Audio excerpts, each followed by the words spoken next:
अनिका ने इससे पहले नक्श को कभी ऐसे बिहेव करते हुए नहीं देखा था। वो गहरे शौक में थी। नक्श का केयर फ्री एटीट्यूड उसके दिल में घर कर गया था। उसे समझ नहीं आ रहा था कि वो यहाँ क्या कर रही है या फिर उसे अब करना क्या चाहिए।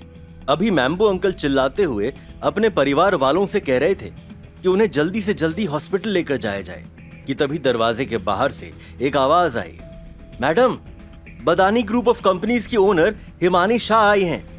ये सुनते ही अचानक से सारे गेस्ट्स अपना कंपोजर खो बैठे। बदानी ग्रुप ऑफ कंपनीज की रेप्यूटेशन बहुत अच्छी थी और सूरत शहर में ही नहीं बल्कि अब्रॉड में भी हिमानी के स्किन केयर प्रोडक्ट्स का जलवा था। इस पार्टी में मौजूद आधी से ज्यादा फीमेल गेस्ट्स हिमानी के प्रोडक्ट्स ही यूज करती आई हैं। क्या बदानी ग्रुप ऑफ कंपनीज की ओनर भी पर्सनली कांग्रेचुलेट करने आई हैं? ओह गॉड, कल्याणी देवी के बारे में अब क्या ही कहना। इस बार भी गेस्ट से कुछ ऐसे ही रिएक्शंस देखने को मिल रहे थे। हालांकि कल्याणी का चेहरा कुछ ठीक दिखाई नहीं दे रहा था, क्योंकि वो बहुत अच्छे से जानती थी कि उसकी मुलाकात कभी भी हिमानी से नहीं हुई है। तो ऐसे में एक अनइनवाइटेड गेस्ट का अचानक से आ जाना उसे कुछ अजीब लग रहा था। लेकिन चूंकि अब मेहमान दरवाजे तक आ गया था, इसलिए कल्याणी को अपने लोगों के साथ उसका वेलकम करने के लिए दरवाजे तक जाना ही पड़ा। मैडम कल्याणी को जन्मदिन की बहुत बहुत शुभकामनाएं। आप जियो हजारों साल। हिमानी भी कुछ फीमेल बॉडीगार्ड्स के साथ जावेरी मैंशन में मेन हॉल की तरफ बढ़ी। यार, मैंने हिमानी शाह के बारे में बहुत सुना है। अब्रॉड में भी इनका बोलबाला है। आज इन्हें अपनी आंखों के सामने देखकर बहुत अच्छा लग रहा है। मुझे तो ये समझ नहीं आ रहा है कि क्या जावेरी खानदान बदानी ग्रुप ऑफ कंपनी से भी जुड़ा है। अगर ऐसी बात है तो मुझे लगता है कि मुझे जावेरी खानदान के और करीब जाना होगा। जब गेस्ट्स ने हिमानी को देखा, जो लगभग मैंशन के मेन हॉल में कल्याणी के सामने पहुंच गई थी, तो सभी लोग धीमी आवाज में डिस्कशन करने लगे थे। क्या बात है, भाग्य हमारे कि मिस हिमानी शाह पर्सनली यहां आई, लेकिन हम ठीक से उनका वेलकम नहीं कर पाए। माफ कीजिएगा, कल्याणी ने मुस्कुराते हुए कहा। लेकिन अगले ही पल जैसे ही हिमानी ने अपना मुंह खोला, वैसे ही वहां मौजूद सभी हक्के बक्के रह गए। मैडम कल्याणी, क्या मैं पूछ सकती हूँ कि क्या नक्श यहाँ पर है? ये बोलते हुए हिमानी की आंखें भीड़ में नक्श को ढूंढने की कोशिश कर रही थी।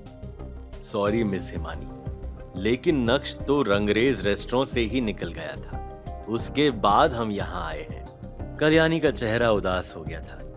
ओह, चूंकि नक्श यहाँ पर नहीं है तो मैं आप लोगों को ज्यादा डिस्टर्ब नहीं करूंगी।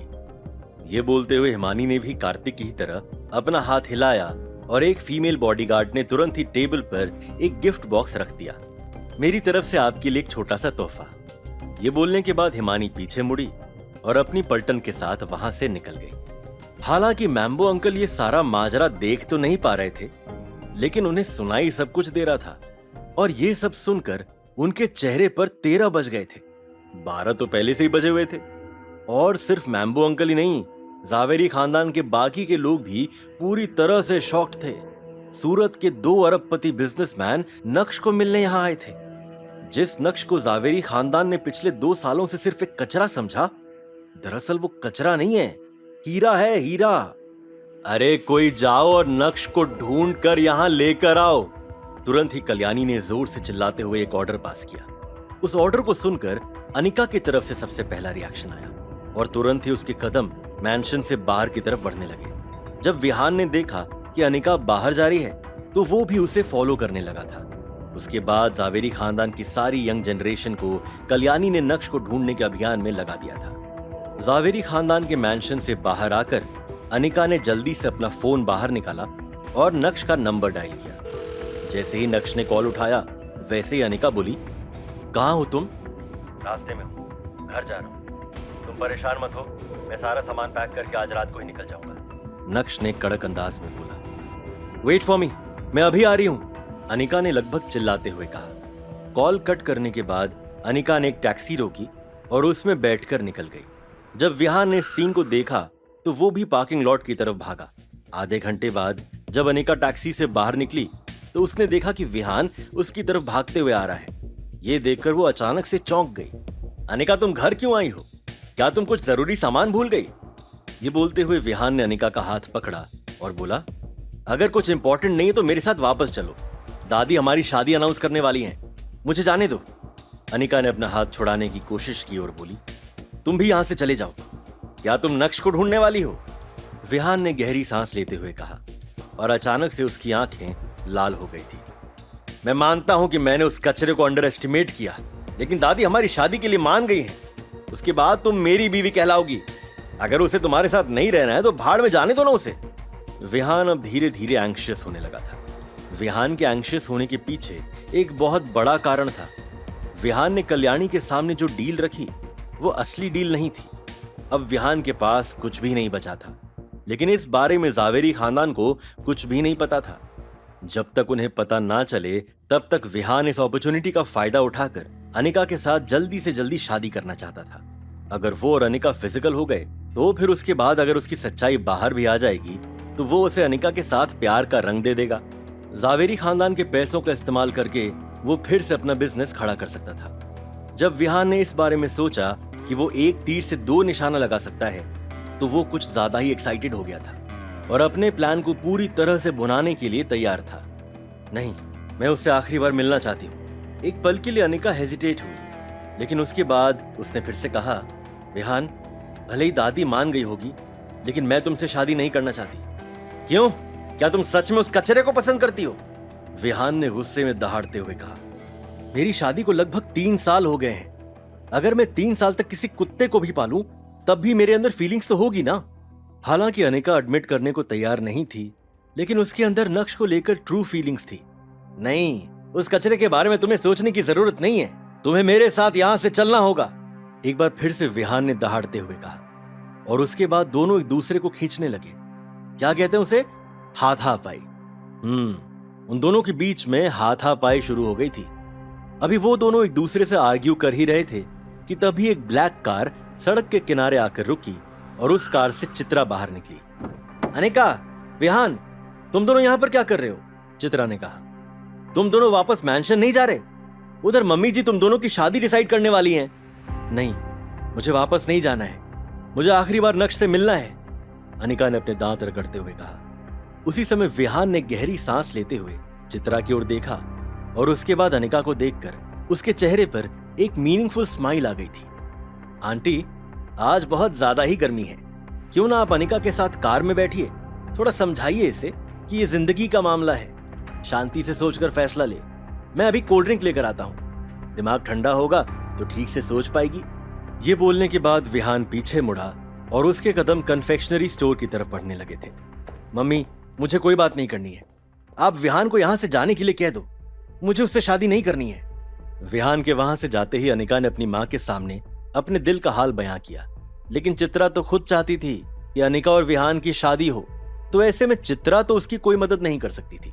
चित्रा ने कहा, ठीक है, हम इस बारे में कार में बैठकर आराम से बात करते हैं। बस मैं चाहती हूं कि तू ठंडे दिमाग से सोच ले कि तुझे क्या करना है। लाइफ में ऐसे मौके बार बार नहीं मिलते हैं। ये बोलते हुए चित्रा ने अनिका का हाथ पकड़ा और उसके बाद दोनों माँ बेटी उस ब्लैक कलर की कार में जाकर बैठ गए। लेकिन विहान के घटिया मन में तो कुछ और ही चल रहा था। वो आज अपने साथ सेडेटिव लेकर आया था। सेडेटिव तो जानते ही होंगे ना आप। अरे, बेहोशी की दवा जो पूरी तरह से ट्रांसपेरेंट होती है, ना तो स्मेल आती है और ना ही टेस्ट, और पानी में जाते ही घुल जाती है। विहान ने 2 कोल्ड ड्रिंक ली और अपने मकसद को अंजाम दिया। जैसे ही विहान अपने हाथ में कोल्ड ड्रिंक लेकर कार की तरफ बढ़ रहा था, विहान को इस तरह देखकर चित्रा के चेहरे पर मुस्कान आ गई थी। तुरंत ही चित्रा ने अनिका से कहा, अनिका, देख रही है ना कि विहान कितना सेंसिबल है।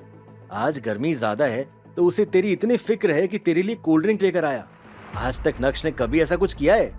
आजकल तो आंखें दिखाना और सीख गया है। एक तरफ चित्रा नक्श की बुराई कर रही थी तो दूसरी तरफ विहान कार के पास पहुंच गया और बोला, आंटी, अनिका, 2 कोल्ड ड्रिंक पियो और उसके बाद सोचो कि क्या करना है। जैसे ही अनिका और चित्रा ने विहान के हाथ से कोल्ड ड्रिंक ली, वैसे ही विहान अपने माथे से पसीना पोंछने लगा था।